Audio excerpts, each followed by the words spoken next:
Hey everybody, welcome to episode number 2 of the Bee Hive Podcast. You could be anywhere on the internet right now, but you chose to be here with us, and we really, really appreciate that. Assalamualaikum everybody from your grateful hosts Samantha J. Boyle and Bilal Yusuf. Assalamu alaikum everybody. How you feeling today, Samantha? Yeah, not that chatty. Not that chatty, not that talkative? No. Well, we've got a podcast to do.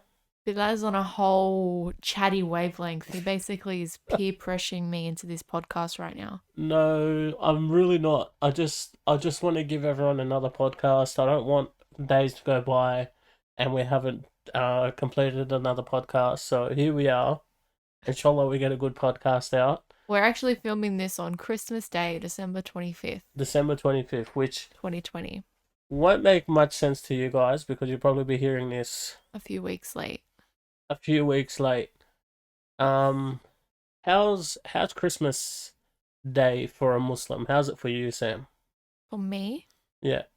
Well, let's talk about when you were younger, what Christmas Day was for you, and then now that you're older, what Christmas Day is for you, because I'm sure they are both on different sides of the spectrum. when I was young, Christmas was the best. Christmas was honestly, I think, my favorite holiday. It was the best. It was just so fun. Absolutely loved it. My mum used to make like this really nice punch. It was like a fruit punch, like Hmm. drink. And we used to have like Christmas lunch and we used to get lots of presents and then go play with the kids outside, all of our neighbors and stuff. You still talk about the eggnog to this day. Oh yeah, I really like eggnog. But I like that all year round, not just on Christmas. We ate that all year round until my mum told us we couldn't eat it anymore because we were literally having too much raw egg. What's in eggnog? How I still haven't tasted eggnog. What is in it? Well, I don't know what people drink pre-made eggnog from the shops, but we used to make our own. So we used to use raw egg, vanilla essence, milk. I don't really remember what else, but it was just delicious. It If you just tasted so good. if you had to compare it to something, It's like custard, but vanilla flavored custard. Oh man, it's just so good. and So then yeah. So what about Christmas now? yeah. No, no, wait. What about Christmas when you first accepted Islam? Oh, so when I first accepted Islam, like which part, which time? The first Christmas you were Muslim, and you had to accept that your favorite day was now going to be different. Well, for me, I didn't really have a normal revert story journey. So for me, like I believed in Islam since I was like 9 or 10. Well, And then I didn't start practicing until I was 15 or 16. So for me, it was like it was a gradual process. But we really stopped celebrating Christmas when like my brother died in yeah, general. I don't remember ever celebrating Christmas after he died, and he died when I was in the sixth grade. yeah, So from that point on, like I think our ideas of holidays in general was kind of tainted by the fact that we were all so filled with grief and none of us were really happy deep down. So we that's felt so like sad. there was something missing from the holidays anyways. So that kind of made the transition honestly easier to not celebrate all of these Yeah, holidays. However, what I actually struggle with the most is not necessarily not celebrating Christmas. It's not feeling like the Islamic holidays yeah, like fulfill me in the way that Christmas used to. yeah. And that's kind of like a bit like, I don't know, sounds bad to say. It is sad, but I completely understand because as we always talk about, inshallah, one day when we have kids, we're going to need to hype up Eid the way Christmas is hyped up, and the way Christmas. Obviously, we don't have the marketing to Yeah, the to hype up Eid. commercialization around Christmas is like it really puts you in this certain spirit, and we don't have that Honestly, with you with go to Eid. the shops and you see the Christmas decorations, the Christmas music, the colors, the lights on the house. Everything is like so pretty and so nice, and then it comes around to our Eid, and it's just not the same. Yeah. And I feel like a lot of people don't even do decorations on Eid either, which is like I feel like an important aspect of that Christmas spirit that kids Yeah, really enjoy. yeah. Whereas we don't really have anything like that. And so that's why I think that a lot of Muslims in general are really attracted to that non-Muslim way of living. Well, we see ourselves. We have neighbors that had crazy Christmas lights. Whole house was flooded with Christmas lights. Yeah, they have Christmas light You couldn't competitions. see their grass, and a lot of the times it was Muslims over there to look at the lights and Muslims over there to take photos with their kids, and it's harmless to the parents, or at least they think it's harmless, but you're actually setting your kid up for something because that kid sees this and it brings excitement to them, and then Christmas Day comes and they don't celebrate it.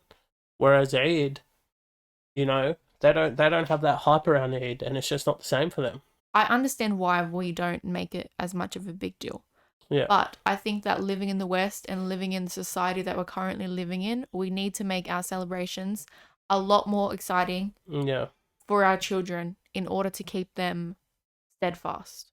And it might sound like such a stupid thing, like, no, if a child wants to believe, they're going to believe. But you also have to put that pleasure and that love for something in that child's heart. Otherwise, they're going to grow up and they're going to be exactly like me when it comes to Islamic holidays, where it's like, yeah, You just feel it's depressed. Eid, I guess. Like, I'm not really that excited for it. It's Like, Eid. We're just gonna go sit on the couch and look at each other. yeah, like Which is- there's no excitement for it. There's no build up for it for me. Yeah. For me, it's like, even like the Eid right after Ramadan, I'm sad at that Eid. Yeah. Because there's nothing good about it for me. It's not exciting. It's just like, okay, Ramadan is gone. I'm so sad that Ramadan is gone. Yeah. As opposed to, okay, Ramadan is gone, but we have this really exciting holiday that we get to celebrate.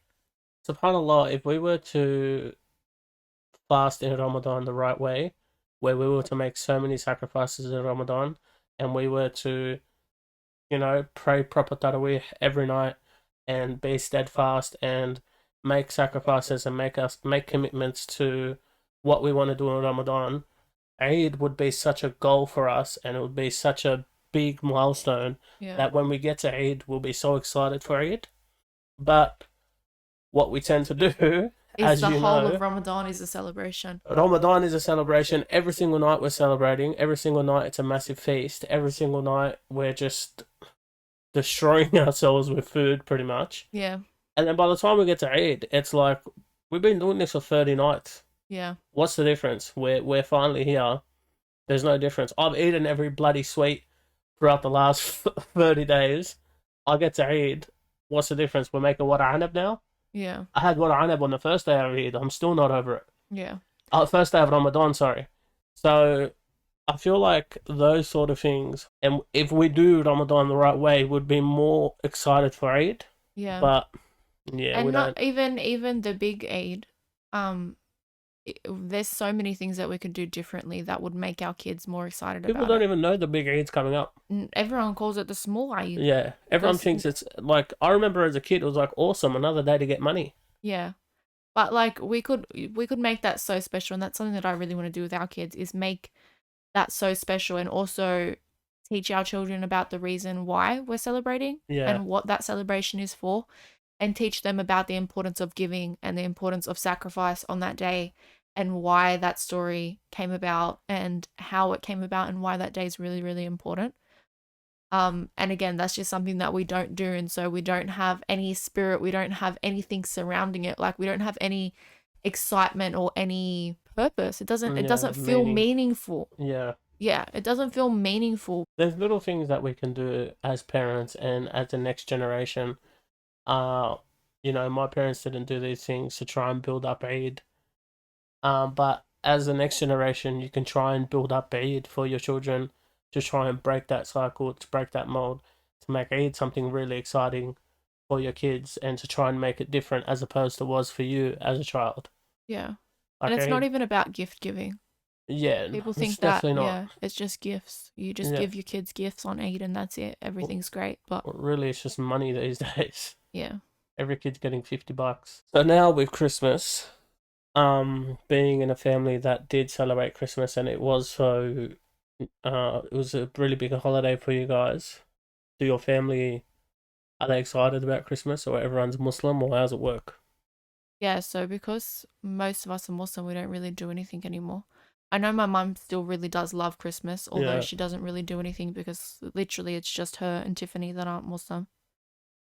By the way, guys, I know the answer to these questions. I'm only asking her so you guys have a better insight of what Samantha goes through around this period, because I can imagine for myself, if I was a revert, it would be a difficult transition going from the biggest day of the year, some people say, to not celebrating it at all. Yeah. So for us, it was a for me at least, it was a gradual process of not celebrating. So Yeah, it went from, okay, so I'm not going to get gifts anymore, to then, okay, so I'm not going to say Merry Christmas anymore, to, okay, I'm not going to visit my family on this day anymore. So it was definitely like, it didn't happen all at once. It definitely happened in steps. And I think that that is a way to make that something that lasts and something that offends the least amount of people. And I'm not necessarily saying that that's what everybody should do, but that's just what I do, what I personally did, and how I gradually stopped celebrating Christmas altogether. for a lot of people, they see it as, a way to not make others upset and just attend the Christmas lunch or the Christmas dinner or the Christmas party. And they don't see it as a big deal because they try and justify their actions by saying, "Oh, I don't believe in it. I'm just here to show face and to, not disrespect other people." It's almost as if you're sacrificing your deen in order just to make others happy. No, but not just that. I think that another thing that a lot of people that are Muslim don't understand is that a lot of the time Christmas is the only time where people's family actually get together. Yeah, that's true. It's not like Muslim Arab co- cultures. the Muslim community, well, a lot of communities, cultures within the Muslim community are very family orientated. So they get together once a week with their families. Whereas the bulk of people that do celebrate Christmas don't get together with their families maybe once, maybe twice a year. Yeah. And so Christmas is that extra bit harder for those people because they are then in this situation where they're like, okay, I really want to see my extended family. I want to see my cousins. I want to see my aunties and uncles. And I know that if I'm not celebrating Christmas and I'm not there at that Christmas party, then I'm not going to see them. And so it's also that balance and that finding that balance between, hey, this is my religion, but also this is my family. And also, I think that when it comes to visiting your family on Christmas, it has a lot to do with your Christmas tradition and your Christmas practices that you do on that day. For example, some people come from really religious based or culture based households where you can't really visit your family on that day without being involved directly in like shirk, where people are, I don't know, singing Christmas carols and you don't have an option but to be around people that are drinking alcohol, and you don't have an option but to participate in these activities because their whole day is based around that, like a schedule. Whereas some people's Christmas holidays are literally just their family gets together, their family eats a lunch, they say Merry Christmas to each other, which you can avoid if you don't feel comfortable saying Merry Christmas, which I would recommend every Muslim doesn't say Merry Christmas because it is haram. Um, and you just hang out with your family. So there is that difference with how people celebrate and what Christmas is for people and what happens in different people's households that also comes into play when it comes to visiting your family on that day. I know for myself, as a kid, we have a white neighbour. I say white like I'm not white, but we have a Australian neighbour who, he's an old guy. His name's Ian, by the way. His kids, one of his sons is in Canada, another kid lives in Queensland, and another kid lives with him. But as Samantha was saying, they're all over the place, and the only time that they would see each other is during Christmas. So for them, that day obviously meant a lot. So it is very different in terms of Arab cultures, where we're literally seeing each other every single day. Yeah. So it's easier to skip out on like family holidays and stuff like that when you do come from that family Yeah. where you do have a close knit family, whereas majority of families are not like that. Also, it's difficult. I know for myself when I go to the shops and someone says, "Oh, Merry Christmas," and you just gotta hit them with an old, "Oh, have a good holiday," because it's awkward, or you just I don't feel. say that. I feel like that's just as bad as saying Yeah, I Merry know. You don't Christmas. know what to say. I just say thank you. Thank you, and walk away, run away, Or I scurry just away. awkwardly say, oh, I'll just tell them straight up. Depends. how I'm feeling that day. If I'm feeling brave, I'll just tell them, sorry, I don't celebrate Christmas. And Yeah. most of the time they get it. Like, we No, live I in a say happy pretty... holidays in like happy 6-week holidays for school. Yeah, no one That's takes it their like fault that, how they Bill. associate it, not mine. No, Bill, that's not true. That's their You fault how can't they say that it's associate it. their fault that Enjoy your the 6-week break. connotation around happy holidays Is around and that New Year's and phrase, Christmas. that phrase happy holidays was created to be politically correct around Christmas. Yeah, I know. Same way with Xmas. So there's no way that you can say, I say happy So, holidays as in the 6-week holidays that basically we have from school. What you're saying is around this period, if you're Muslim and people say Merry Christmas to you, you just have to be an awkward turtle. Yes, and you just have to face the fact that it's awkward and move on. Honestly, it stops being awkward after a certain point. So this 2-week period around But you know now, what? It's less awkward when you don't. It's less awkward when you have a scarf on, and it's more awkward when you don't have a scarf on. Yeah. Because before I was hijabi, when people would say Merry Christmas to me, that was even more awkward because I'm white. I'm a white girl. And people are saying Merry Christmas and I'm being awkward, And and you're they just have no idea why I'm blunt. being awkward. Yeah. That would be really weird. It's like when a waiter says to you, enjoy your food, and you're like, you too. It's really... I'll tell you what I hate. The customer is always right mentality. Which No, is just not true. they are not. They definitely aren't. Sometimes you're just a dope. Yes, and I also hate that as managers, they support the customer. Like, why Yeah. would you not support your employee? I know, you know the crap I go through working here. I really do not understand it, and I would never be like that as a boss. I've dealt with some customers that you just know the crap that's coming along with them entering your shop. You know, some people consider crap a swear word. Crap. Yes. Well, it's not a swear word.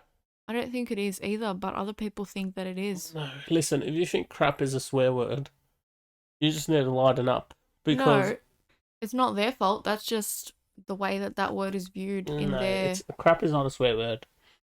It really isn't. Just like ranga isn't a derogatory term. Ranga is a derogatory term. No, it's not. Yes, it is. We went through this already. You know what? Okay, if someone wants to call me a ranga, I would be like, okay, you can't call me a ranga. I can call myself a ranga. Yes, okay, but the term ranga came from orangutan. So someone is calling someone because they have orange hair and orangutan. Yeah, fair enough. I spent years, 20 years of my life not knowing that ranga was offensive. Now I know it is. I spent so many years of my life not knowing ranga came from orangutan. Well, yeah, I only figured it out literally last week. Anyway, so as a Muslim, how do you typically spend your Christmas days now? What have we done today? Woke up at 10 a.m. Which was great because I love a sleep in. And it was the first time I've slept in a long time. Why haven't you been sleeping in? Just can't sleep. Fair enough. Can't sleep past 7 a.m. lately. Haven't struggled sleep? My time clock has finally kicked in and started working properly again. So I slept in and then I basically worked all day. We went and got some lunch. And now we're here filming a podcast, doing some more work, and I'm going to work all night. That's personally how I'm spending my Christmas day of 2020. Well, you know, as a kid, Christmas for me, being Muslim my entire life, was one of the most boring days I can ever express. Are you serious? It was the worst day ever. Everything was closed.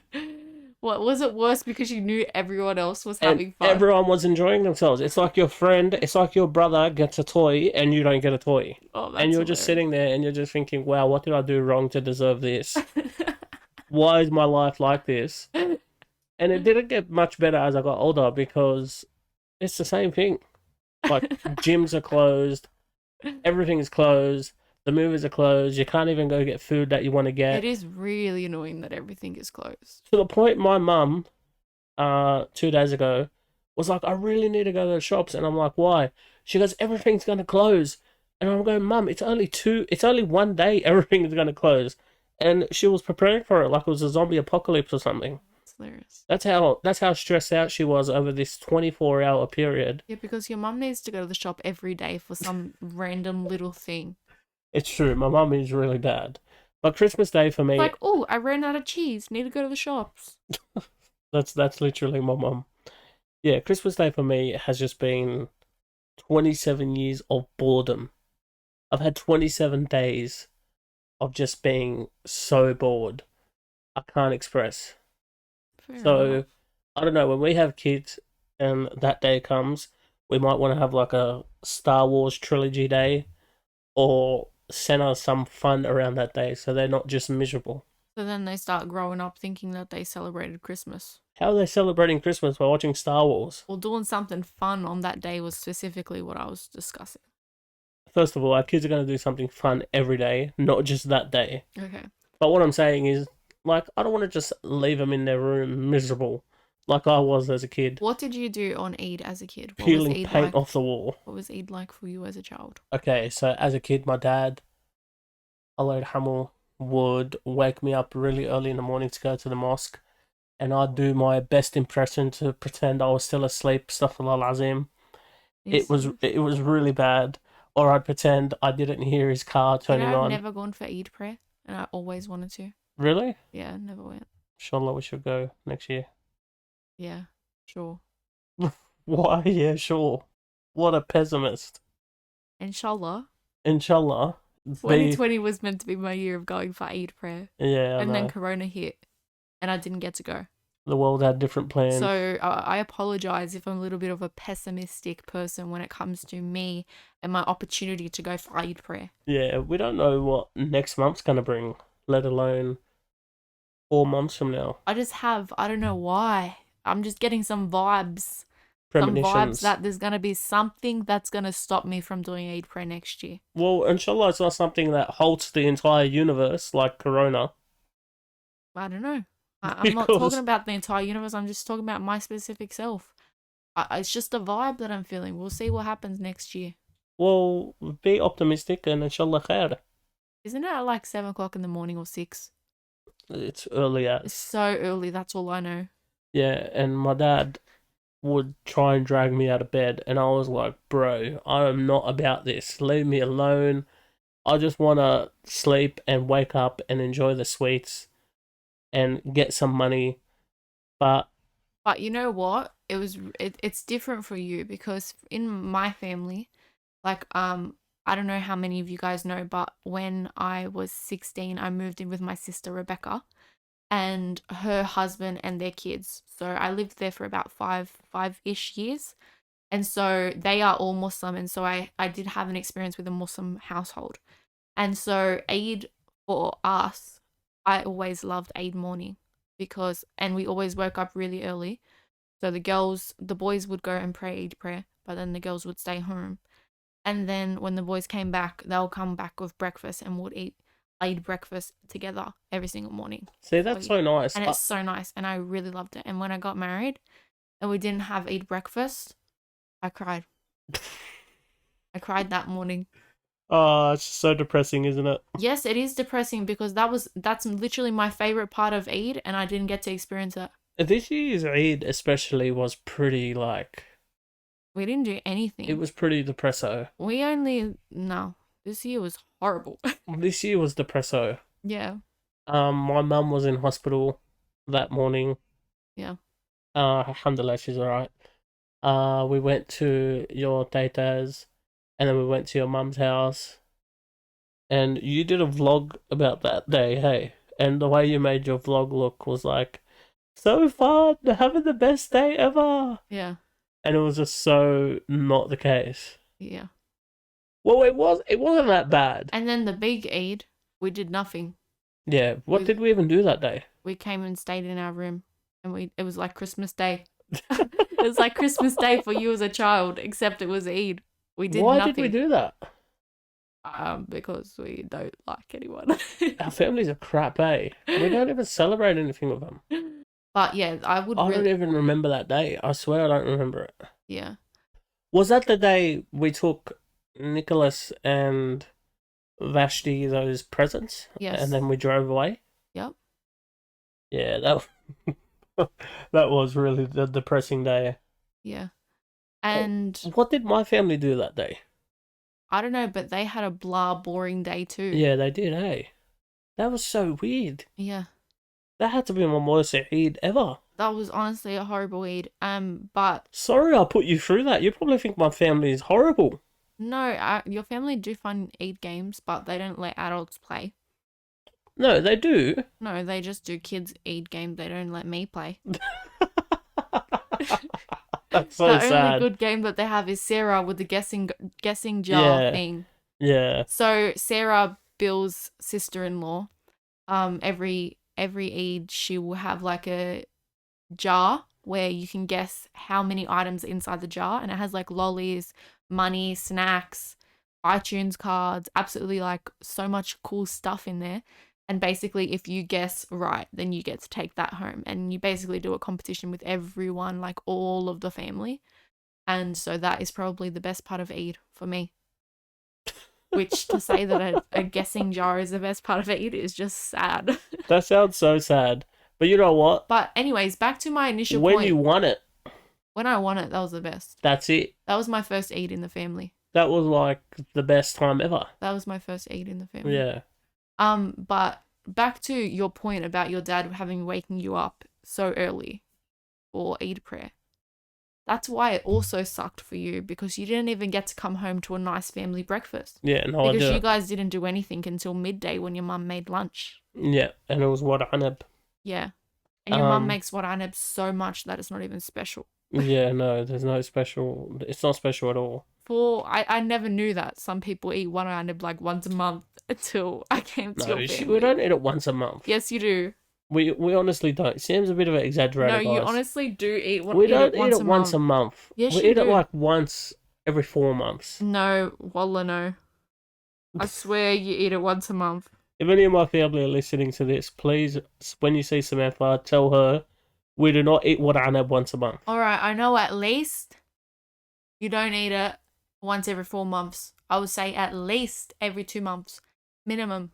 I'd say we eat it probably 4 times a year. No, you don't. You eat it so much. You know how much I've eaten what anab in the past year? Let me tell you, that's basically like, You're gonna have a little what anab baby one day. bro, you never get excited for what anab because it's like, I just ate what anab last month. I'm just gonna have it again. Oh my gosh. Anyways, really funny. let's move on from the what anab discussion. So we're gonna have to start doing Eid breakfasts, inshallah. Yes. We're gonna have to do so many things to make Eid exciting for our kids I'm that excited it's to gonna make be exhausting. I'm excited to make Ramadan exciting. Like, I can't wait to do like a Ramadan advent calendar type of thing. Yeah. Because advent calendars were also a really big part of my Christmas. What I loved advent calendars. Aren't you pretty much just copying at this point? No, because it's going to be different. So in Ramadan, our advent calendar is going to be every single day. So it's going to be 30 days of giving or 30 days of serving. So every single day there's a new activity that you can do that will earn you good rewards and that you serve the people around you with. So for example, one day would be bake cookies for your neighbor. You know what you do? You surround it all by house chores. That way, by the end of the month, your house is sparkling clean. Okay, how are they learning about charity Hey, that? Jannah is under the mother's feet, so that's the best way. That's the best way to go. It's not a mother's responsibility to clean the whole house. It's every human being in the house's responsibility. And that's a good way to teach them. No. The whole point of my Ramadan Anyway, advent Go calendar. on. Tell me how you're gonna help out the The whole neighbors. point of my Ramadan advent calendar is about charity and giving in charity. Yeah, to but if I everybody want our around son, inshallah, one day to take out the bin, you just add that in there. Or I didn't want to sweep the driveway, just add in, oh, little boy, sweep the driveway. It's not a servant calendar. They're learning They're from meant that, to though. be fun activities that they do, not Okay, how are you going to make it chores. fun? How are you going to make it fun? How is making cookies and baking a cake not fun? We're going to have 30 cakes by the end of the month. No, not every single day. Every day is going to be something different. One day it might be give to charity $1 to build an orphanage. The next day it might What if be... they don't have $1, then they come to you? Then of course I'm going to give them $1 and they have to do a chore for it. Yes! You don't Make ever care. You sure- just want to make our kids slaves. Make sure it's take out the bin. What is wrong with you? I am telling you now, as soon as our kid, You inshallah, are honestly. Please is do not strong say. enough, Please do not say what you're going to say. and I'm letting you know. You're having as children just to make them slaves. No, I'm not. Oh my but God. I will tell you one thing. I will definitely not be doing as many jobs. Let me tell you, you are the exact type of parent that I hate. I literally Okay, hate first of all, parents I'm only that make halfway their joking. children slaves.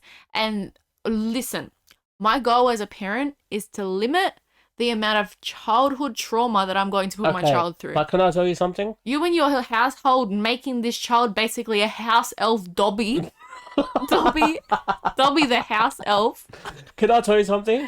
Our kid is gonna have chores. No? Yes. Okay. What do you think chores are? What do you think's reasonable? Everything. The 1-year-old is going to be... The 1-year-old, you're gonna put bloody. I already told you You're gonna yesterday. put sponges on our 1-year-old knees, so when they're crawling, they're cleaning the house. I already told you yesterday. The 1-year-old's going to be putting their own clothes in the washing machine. Okay, no. Okay, let me explain. No, can I say something? No, I need to explain this. Go. Children learn through their life experiences and they learn through play. So something that we will consider a chore for a child is not a chore. It's play, it's copying, and it's copying their parents, and so they're excited to do it. A 1-year-old learns so much independence and learns how to be a capable, independent adult through chores and through play and like practicing those chores. So things like sweeping, things like putting your own clothes in the washing machine, I will let our kid do that when they're 1 year old. And the reason I'm so passionate about our child, inshallah, one day doing chores is because I've seen what it's like when they don't do chores and how they turn out. They turn out little scumbags that think they're entitled to everything and they can just sit around and literally do nothing. But chores is not the same thing as being a little slave. No, you have responsibilities, same And way I do. think, yes, but for example, they'll have set chores or they'll have like things that they'll have to do. Not Okay. necessarily the dad just can't be bothered getting off the couch and go and get No, himself water. that's- So he says, okay, go get the water. Or the dad can never, ever be bothered taking the rubbish bin out. No, So that's every completely single week the different. child has to take That's the rubbish completely out. different. That's going to be his chore. Yes, but So is it a chore because you're lazy or is it a chore because it's helping them grow? It's That's helping the them grow. difference. No, Listen, that's as the soon difference as that I our don't son, think. I do not and think. not daughter, as soon as our son is strong enough to carry a full load of rubbish, best believe that little boy is going outside and See, throwing no, out the you're rubbish. really making me annoyed. You're making me so annoyed because, like I said, it's important for your children to do things, but it's important for your children to do things because you intend to teach them about how to Okay, can I become ask you a question? responsible adults, not because you can't be bothered doing Can I it ask you a yourself. question? We're sitting down watching a movie. You've had a very, very long day. You're very tired, okay? We're watching a family movie as a family. Very nice time. Blah, blah, blah. I'm sitting there. You're laying down. Our little son or daughter is sitting there. And you're exhausted. But you're also so thirsty. Yeah, Would you turn around and say, hey, daughter or son, could you please get me water? depends how comfortable they look. Wow, they- but you ask me to get you water when I'm literally about to fall asleep. Yeah. What's the difference? I'm not your mother. It's not my Wow. responsibility to teach you to be a responsible, functioning adult. A child is completely different than a non-child. You're 27 years old.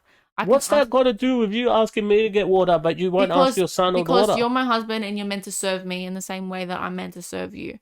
Your child is meant to be taught things so that they can become a functioning member of society. Yes, like Yes. serving their parents. No.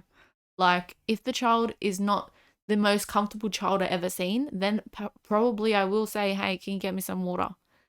But I'm not automatically going to make them get up just I'm because telling I you what's can't be going to bothered. happen right now. You're going to say, hey, Bilal, can you get me water? Then I'm going to look down the line and I'm going to say our son or daughter. And I'm going to say, hey, little one, can you please get your mother some water?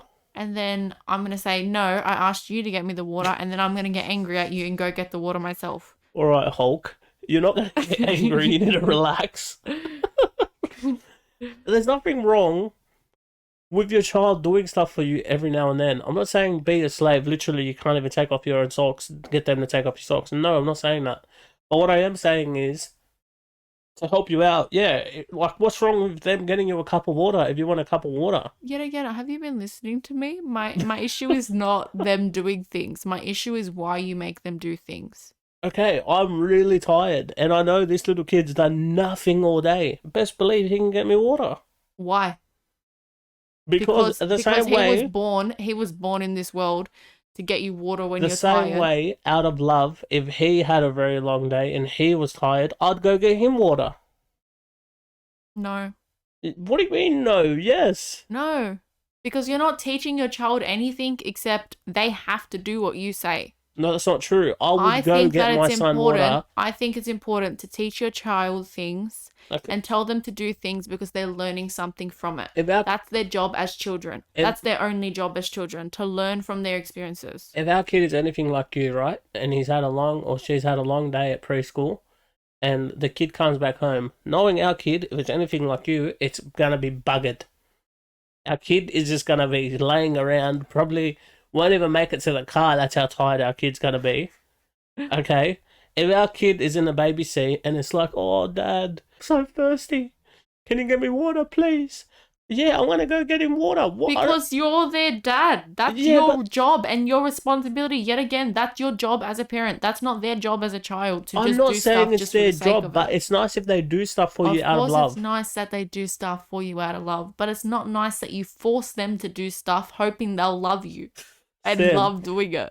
If my kid, if our kid sees me asking him for a cup of water. You know, a kid is the incorrect term to use. Child. A kid is a goat, I think. A goat? Yes, it's like a small goat. Like a bear. Yes. It's like a goat. I don't know if bear is a goat. That's a sheep. Yeah. I left bear. That's a sheep. No, it's not a goat, Sam. Yes, a kid is a goat. No. A small goat is called a kid. And it's meant to be called a child. Human child. Like Baby Yoda, the child. Yeah. Child. Okay, well, Grogu should want to do things for me out of love. Okay, they should. But how do they learn that you do things out of love? Not by being forced to do things. By seeing the people that they love do things for others out of love. Not by being told to do things out of love. I'm not going to sit there and tell our child, if you do not get up and get me water, I am going to beat your ass. Okay. That's not what's going to happen. Are you sure? But yes, 100%. Okay. But if I was hypothetically really tired after a long day of cutting the grass or something, long day of cutting a grass, because the grass cutting takes 5 hours. Oh, mashallah, we're going to have big land. So if I sit down and I say, hey son, can you get me water? And he says, no, go get your own water. See, now we have another issue. Yeah, because you're forcing them to do stuff. So what, you're going to defend our child if he says, no, go get your own water? No, I wouldn't. But however, we would speak privately about the fact that you're telling our kid to do so much stuff and they're not even understanding why they have to do it. I'm trying so hard not to lose my mind right now. What are you saying? So, okay, let me paint the picture. I spent the entire day in the sweltering sun. Why is everybody... 34 degrees. Why is this whole picture related to feeling sorry for you? Stop. Why is this whole picture related to everyone feeling sorry for you? It's not feeling sorry for me. I just want to paint a narrative. You just want to be served because you have served others. It's not served. I just want to paint the narrative, paint the picture. So I've spent an entire day in 34-degree weather, okay? Celsius. Cutting the grass. I am so hot that I have sweat patches where sweat patches shouldn't be. And then I walk inside. Grogu has just been playing the PlayStation all day. He's done nothing all day. I'm not allowed to ask my son, hey champ, can you get me a cup of water? For starters, I don't want our kid to be playing the PlayStation all day. Just a little FYI, that's not how kids learn. Of course not. I'm using a hypothetical. Like I said, there's no issue with asking your child to do things for you. It's making them slaves is your issue. Yes. Okay, well, And we also, have I think it's found... important to teach your children why they do the things that they do, why Okay, they have the responsibilities that they have. because I'm telling you And now, my issue is, I don't think that you're going to have enough energy or effort to teach your child why. You're just going to say, do it because I say so, because I'm the was dad. that a straight out attack? Yes, That was an attack. I just told you. That was an attack towards me. That's what's happening right now. You're attacking me. It is what it is. I told you. Sam, I am going to be the most patient, persistent. Every situation is an experience learned parent you'll ever meet or ever see in your entire life. To the point that we're going to look back at this and I'm going to say episode 2, whatever minute this is, 46, and say, remember that? Eat your words. Okay, inshallah. Inshallah. I wouldn't be upset with being proven wrong about that. And for Like I said, my goal as a parent is to minimize as the much as child being a possible slave. child trauma. No, child trauma. Yeah, of course. Because we don't realize how much a child is traumatized. We don't realize how much what we're doing impacts our children until our children are adults. Just like Yeah. our parents didn't realize how much what they were doing impacted us and traumatized us No, and made I agree. us deal with things in the most unhealthy way possible, because they didn't realize and they didn't know any better and they weren't mindful of that. Yeah. That's something that as a parent I want to be really conscious of. Like, all of your parenting decisions should lead back to, how is this going to create a human being that's an adult and that can be the best adult that they can be and the healthiest adult that they can be. I'll give you an example of what you're trying to say to me earlier when you straight up attacked me. My dad, Ali Hamel, I was playing snooker with him and I hit the white ball and the white ball didn't hit anything. And when the white ball doesn't hit anything, the other player gets 2 shots. That's how we played. So, my dad, he must have seen that I didn't hit the white ball. I was thinking he was looking away. And then he looked at me and he goes, "Did you hit any ball?" And I said, "Yeah, I hit the purple ball." And then he goes to me, "Bilal, did you hit any ball?" I go, "Yeah, Dad, what are you talking about? I hit the purple ball." And he looks at me, he goes, "Bilal, I'm going to ask you one more time. Did you hit any ball?" And then I said to him, "Dad, like, come on." Anyway, he knew I was lying. So, for those listening that understand Arabic, all I heard was, "Ola ya kalb." And he picked up the snooker stick and basically chased me around the backyard. Basically, his dad called him a dog. Yeah. Just in case any of you don't understand He Arabic. picked up the snooker stick and threw it. He launched it at me, right?